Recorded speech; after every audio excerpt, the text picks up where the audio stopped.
அங்க தேசத்து அரசரான தாம் இச்சுயம்பரத்தில் பங்கெடுப்பதற்கு முற்பட்டதே சுயம்பர விதியை உடைத்தெறிந்ததாகும்.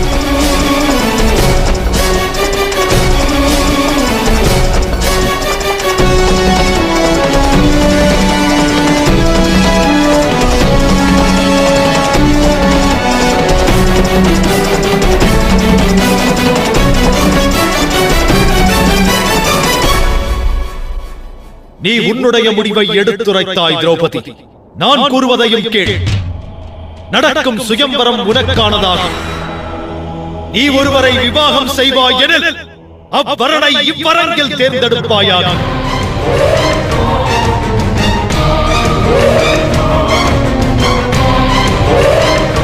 எண்ணற்ற வீரர்கள் அரங்கினை அலங்கரித்துள்ளார்கள்.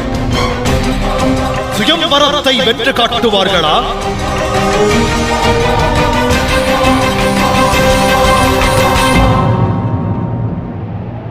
நாலா புறங்களிலும் தீர்க்க